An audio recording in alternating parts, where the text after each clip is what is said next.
Obrigado, Selma. Importante a participação no dia de hoje também. Nós vamos passar a palavra na mesma sequência. Vamos ouvir o Maurício da Silva Moreira Júnior, que preside o Instituto de Superação e vice-presidente da Abraça. E está aqui também com ele o filho que é autista, está aqui acompanhando os nossos trabalhos, assim como a Selma está com o Victor, o Maurício também está com o seu filho. Como é que é o nome do filho, Maurício? É o Max. É o Max. Seja bem-vindo, viu, Max? Maurício, contamos agora com a sua participação importante. Boa tarde, seja bem-vindo. Boa tarde, deputado. Boa tarde a todos os ouvintes. Inicialmente, eu quero dizer, né, que nós viemos com essa pauta para essa discussão e nós não queremos brigar com nenhuma família, nós não queremos brigar com nenhuma entidade. A gente veio simplesmente trazer uma discussão que foi proposta por pessoas autistas no Encontro Brasileiro de Pessoas Autistas em setembro do ano passado. As pessoas autistas escolheram esses temas, esse tema e esses eixos, e a gente está trazendo e discutindo a pauta que eles levantaram. Né? Eu sou um militante do movimento das pessoas com autismo. Né? Hoje represento os meus filhos, que ainda são pequenos, e espero que no futuro não precise representá-los, que eles mesmos venham fazer a representação. Mas essa proposta de tema é deles. Então, algumas famílias ficaram chateadas, algumas pessoas ficaram chateadas, até alguns ataques nós recebemos por pautar essa questão, que é necessária. Quando eu iniciei na militância no ano de 2010, logo após o diagnóstico dos meus filhos, nós tínhamos um outro tipo de luta. Tinha dois movimentos. Era o movimento da psicanálise, que defendia a legitimidade do tratamento do autismo, e nós tínhamos o movimento dos tratamentos comportamentalistas, da análise comportamental. De lá para cá, muita coisa surgiu, né? Muita coisa apareceu, inclusive esses tratamentos que a Adriana colocou muito bem, ou seja, já reduziu metade do que eu tinha que falar, né? Ela comentou do tratamento da câmara bariátrica, que é com ozônio, um tratamento terrível, porque se você errar a dose, você pode lesionar o cérebro da pessoa. E aí as pessoas estão fazendo isso, fazendo tratamentos nessa linha, né, como a Adriana colocou, a transposição fecal, que pode ser por comprimido ou pode ser direto no ânus. É um tratamento nós temos um especialista no Brasil, no sul de Minas, mas foi um tratamento criado para outra coisa.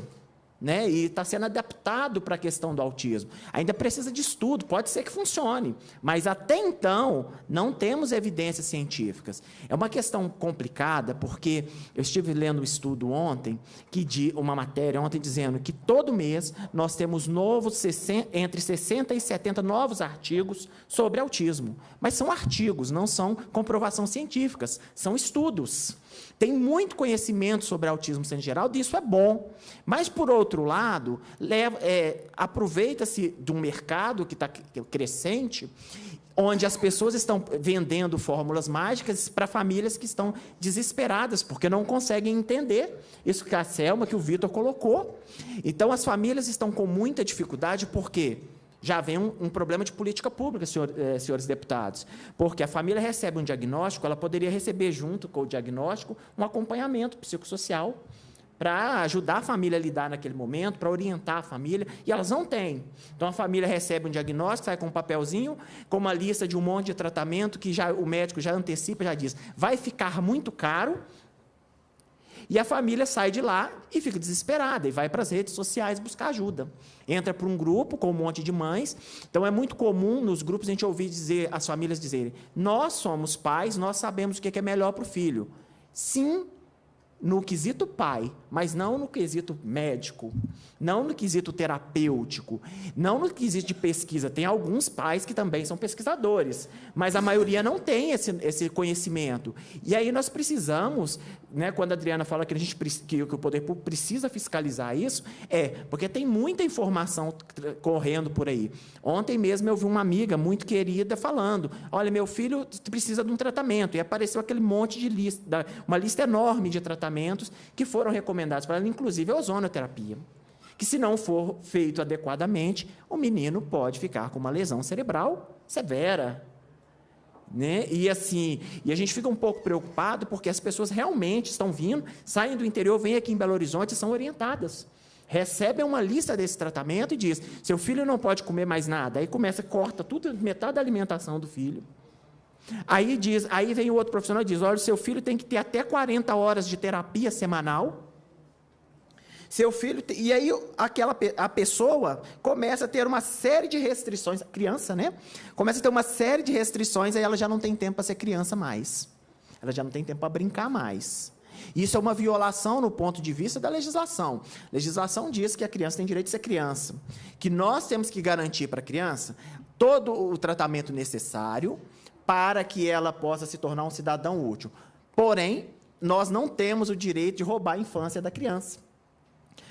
A criança é autista, mas ela é criança, então o tempo dela ser criança, dela brincar, dela fazer as atividades de criança, mesmo que não sejam as convencionais, isso tem que ser garantido para essa criança. É muito comum nos Estados Unidos, especialmente na Califórnia, o menino passa a primeira infância dentro de casa, os pais param de trabalhar, o terapeuta vai para casa e ele fica em imersão em tratamento. Acontece? Funciona? Dizem que sim. Só que, no ponto de vista dos direitos humanos, essa criança perde a infância dela fazendo tratamentos. E aí vem a Convenção das Pessoas com Deficiência, vem a Lei Brasileira de Inclusão e diz que isso não pode.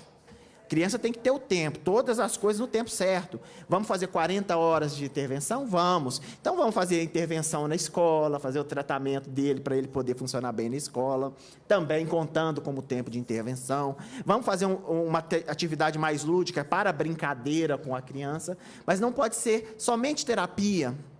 Não pode ser somente o tratamento, o menino não pode comer nada, porque apontam que várias causas do autismo com base na alimentação, né? E agora tem um outro tratamento que também está muito em foco agora, é você usar célula-tronco, aplicar célula-tronco na cabeça da criança. Não tem esse tratamento no Brasil, e as famílias estão buscando para ir para fora, fazendo campanhas para poder ir para fora. Mas qual que é a evidência disso? Qual que é a comprovação disso?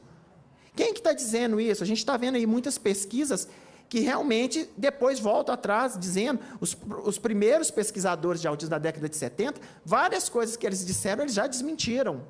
E aí a gente está vendo que, novamente, nós temos um pesquisador brasileiro falando, não, para ele, ele já reconhece a possibilidade de cura com autismo. Nada contra o pesquisador, acho que é válido o trabalho que ele está fazendo, porém, ele tem que explicar que o que ele diz, a cura que ele faz, ele está tratando neurônios, fazendo neurônios autistas deixar de ser autista, mas ele usa produto químico. Ele faz uma alteração com produto químico. Será que usar aquele produto químico em vários neurônios não vai gerar um outro problema? E aí ele divulga. E sai em revistas, tem artigos, e ele vai para a televisão e fala. Mas e o risco disso? Será que ele usar uma gota de produto químico em um neurônio funciona, mas nós temos milhares de neurônios.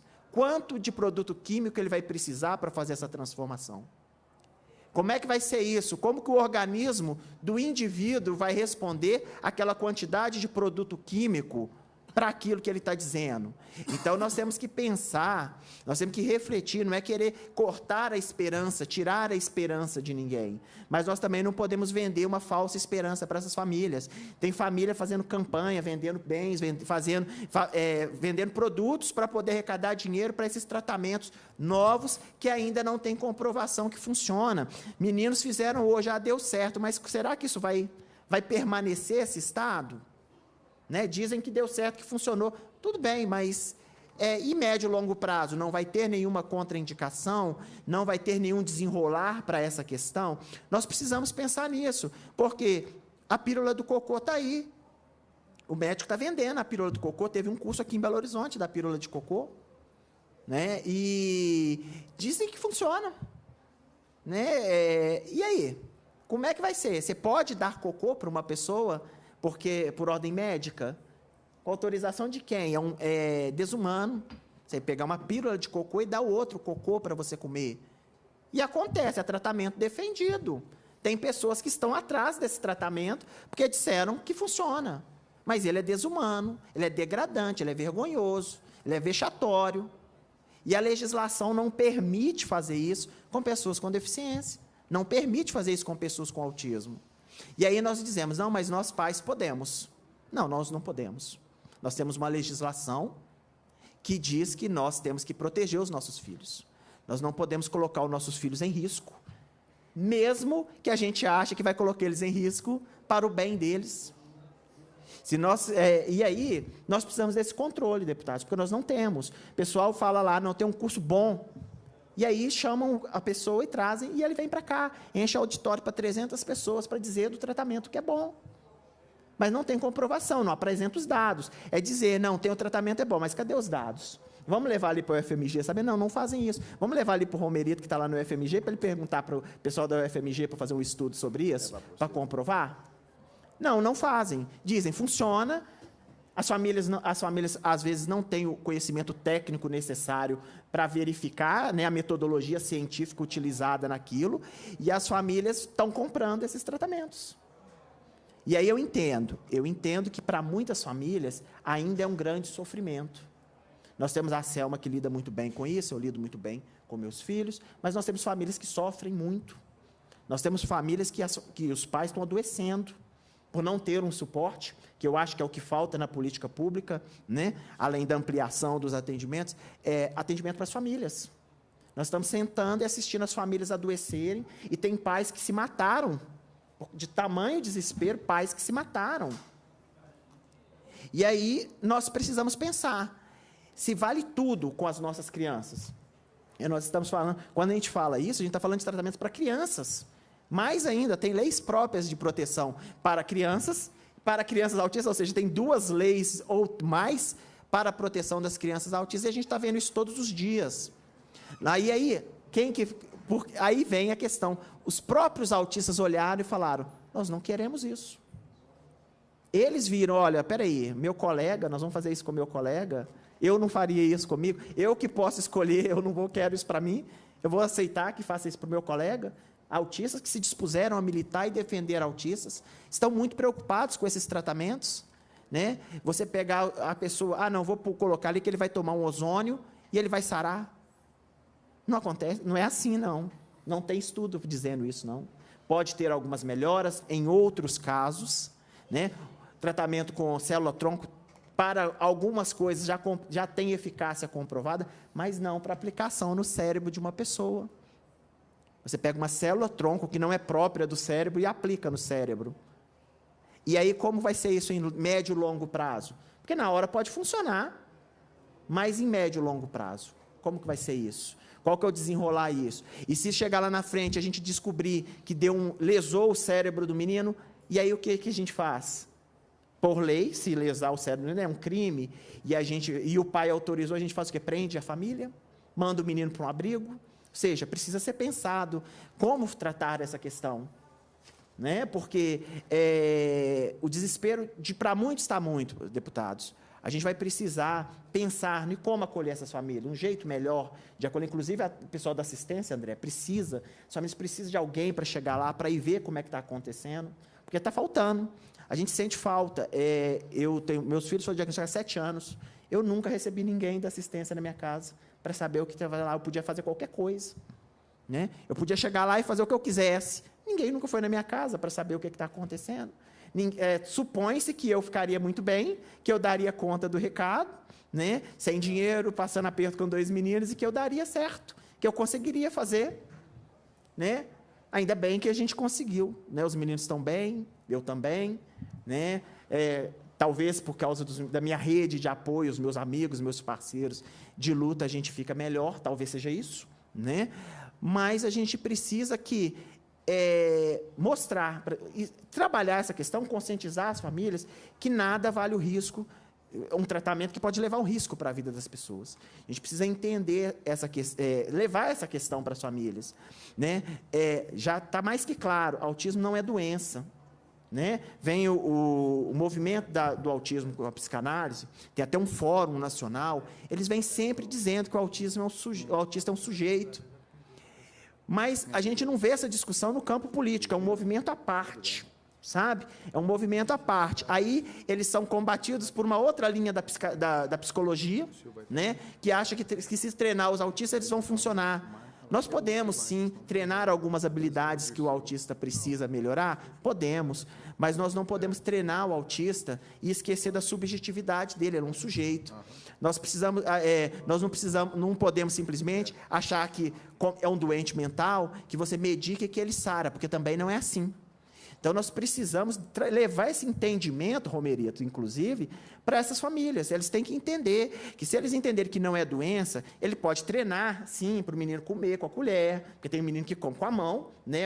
É um transtorno para a família. Está lá todo mundo lá, chega a família, o menino está comendo com a mão. Realmente gera um desconforto para a família, eu entendo. Meu menino já comeu com a mão. Quando ele faz algumas coisas, é desagradável mesmo. Mas você pode ir lá treinar para ele fazer isso. Mas você não pode chegar e achar que ele deixou de ser um sujeito por isso, ou achar que só o treino resolveria o problema dele, né? Porque ali tem uma pessoa, nós não podemos violentar essa pessoa para que eu me sinta melhor, né? É esse que é o limite que muitas famílias não conseguem entender.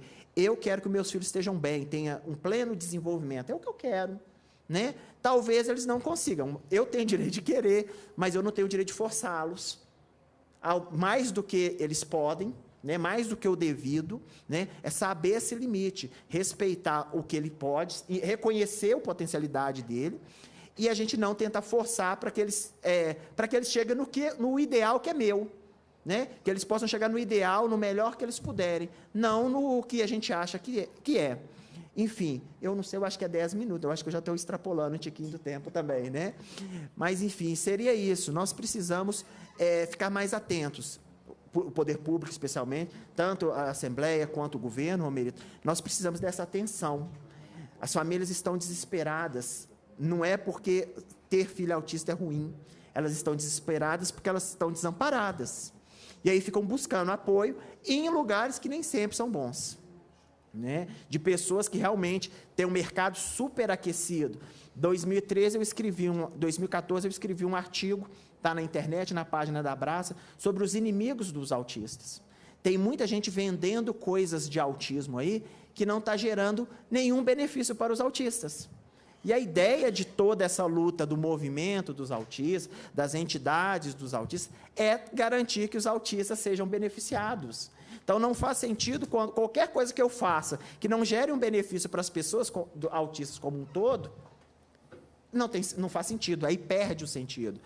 Tem um mercado? Ok, vai trabalhar lá no mercado. Então, sai do movimento, monta uma empresa e vai fazer. Igual tem muitas clínicas, enfim. Mas no movimento não tem lugar para isso. Nós precisamos priorizar, respeitar a potencialidade dos autistas, criar um mecanismo para que eles possam desenvolver toda a sua potencialidade e respeitá-los como sujeito. Porque, senão, sem isso, não faz sentido a gente fazer nada. Obrigado. Bem. A palavra, mais uma vez, para suas considerações finais, Maurício da Silva Moreira Júnior, presidente do Instituto Superação e vice-presidente da Abraça. Bem, então, inicialmente eu queria pontuar que o tratamento da análise comportamental que elas comentaram não existe na rede do SUS, certo? Você não acha nem a integração sensorial. Você procura, você roda, onde você consegue integração sensorial a baixo custo ou de graça, vamos dizer assim, é na Escola de Terapia Ocupacional da UFMG.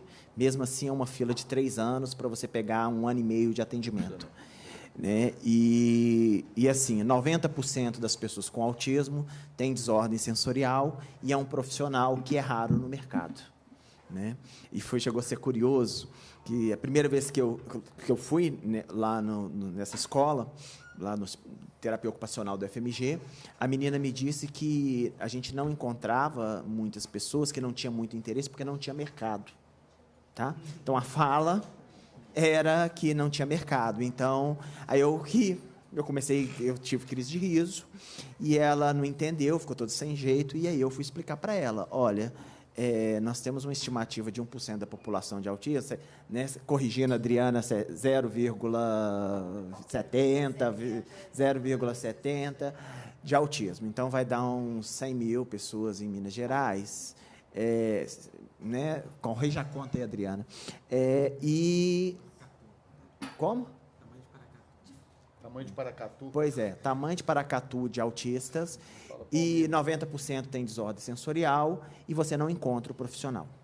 E aí as famílias começam a ficar perdidas, porque você está vendo que o menino está todo desorganizado, e essa desordem explode na escola, e aí a gente dá um outro desdobramento, que a gente diz, não existe inclusão. Porque o menino não consegue ficar na sala, e nós dizemos que a escola não faz o trabalho de ensinar. Mas não é porque a escola não faz, é porque o menino não consegue ficar na sala. Se o menino não fica na sala, como vai ensinar um menino no pátio? Né? Então, é um profissional que a gente precisa, né, que precisa estar na rede, que precisa estar no SUS, e a gente não encontra. Né? São os dois, né, a análise comportamental, para ajudar o menino a se organizar, para ajudar ele também, e você não encontra. Então, isso é um ponto que precisa ficar registrado, o porquê que você não encontra esses profissionais. Então, só para título de ilustração, quando alguém quer se especializar em análise comportamental, ele tem que ir para São Paulo, São Carlos, em São Paulo, para poder fazer, porque aqui nós não temos esse curso também. Tem que procurar 2 santos, São Carlos e São Paulo. Sim, e aí, ou seja, realmente fica difícil. Nem todo mundo pode sair daqui para estudar lá. Enfim, e aí sobre a pergunta, André, nós não temos na rede pública esses atendimentos. Então, não temos biomédico na rede pública, muita dificuldade a gente encontra um neurologista na rede pública também, e profissionais especializados muito raros. A gente encontra o psicólogo, terapeuta ocupacional, fonoaudiólogo, e mesmo assim, em algumas regiões você não encontra nem em Belo Horizonte. Então, tem a dificuldade, a carência de profissional, devido, se você pode atender R$150 a hora, para que você vai atender no SUS? Né, ganhando R$1.500, né? E, então, tem todo esse problema. E aí quem que encaminha para esses atendimentos, quem que orienta? Então, são os nutrólogos, que até para conseguir um nutricionista na rede, você também não consegue, é complicadíssimo um nutricionista no SUS. Então, geralmente, você tem que procurar um nutrólogo, você tem que procurar um biomédico, sabe? Não é um profissional qualquer. E aí tem algumas celebridades nessa área clínica da biomedicina, tem um conhecidíssimo do Sul, que é o Rita, né, Rogério Rita, e ele atende pela internet. Então, ele avalia os meninos pela internet, ele orienta as famílias pela internet, ele passa o diagnóstico pela internet, aí, de vez em quando, ele viaja, as famílias reúnem, contratam ele vem cá e dá um curso, dá uma formação. Já teve aqui em Belo Horizonte, inclusive, já teve uma briga, acho que foi na Uni, lá no Estoril, dele lá, que ele chegou a tentar desqualificar um especialista em autismo daqui de Belo Horizonte. Foi uma situação meio complicada. Mas são esses profissionais específicos. Como que a gente pode identificar? A gente tem que ir na internet e pesquisar os tratamentos. De onde que está? Onde que você acha isso? Eu quero falar sobre ozonoterapia. Você vai lá e pesquisa, aí a gente acha quem está lidando, quem que está informando, quem que está transmitindo isso. Não tem um fluxo normal para isso, a não ser você ir para a internet e pesquisar.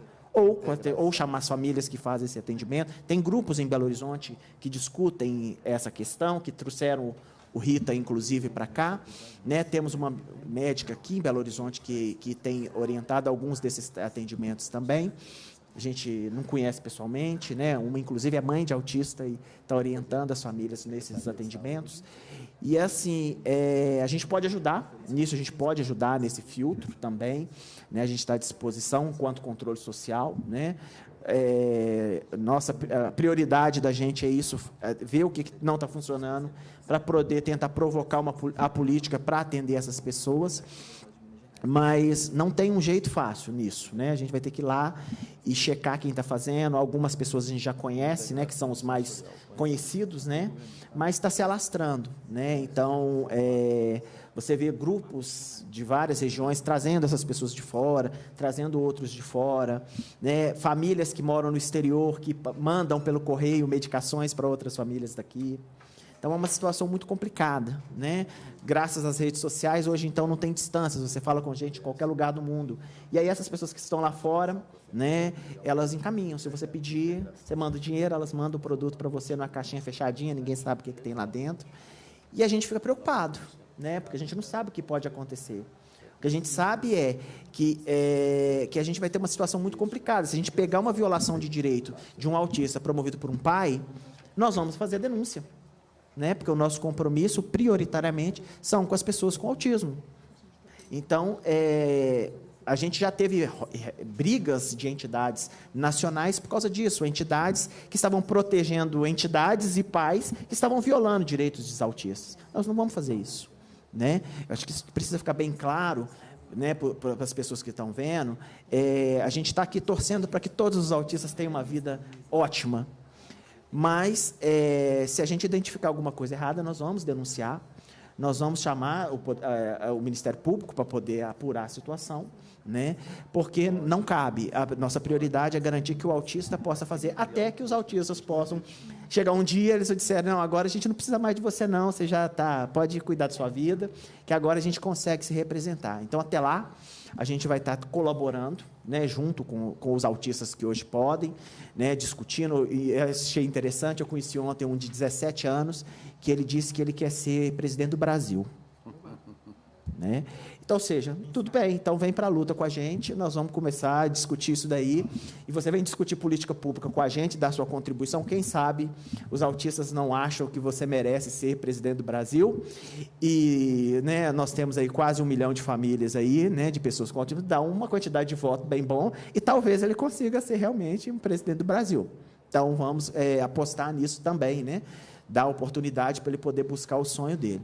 Então, essa é a questão. A gente fica preocupadíssimo e espera. Está à disposição para ajudar a fazer esse levantamento, ver o que a gente, né, a gente vai poder... A gente se coloca à disposição para participar, né, porque realmente a gente está muito preocupado. A gente vê coisas que não são legais, né? A gente vê autistas, como o Adriano comentou, tem casos de autistas no interior que são presos dentro de casa, né? Então, a gente não quer isso para ninguém. A gente quer que todo autista possa ser livre, né? Aliás, não só os autistas, todo mundo possa ser livre, né? E vamos lutar por isso. E aí eu vou encerrar minha fala e dizer que eu não posso demorar muito, não, que eu tenho que pegar o meu outro filho autista que está na escola, né? Então, se eu der um desaparecimento, vocês não assustem, não. Okay. É porque tem um horário na escola e ele não dá para deixar. E a Adriana vai junto comigo, então, porque ela também tem o Leon também para buscar, então a gente vai, né? Vocês não reparem, não, porque o horário está vencendo. Nós agradecemos também Obrigado. A sua participação, Maurício, muito importante nessa tarde hoje.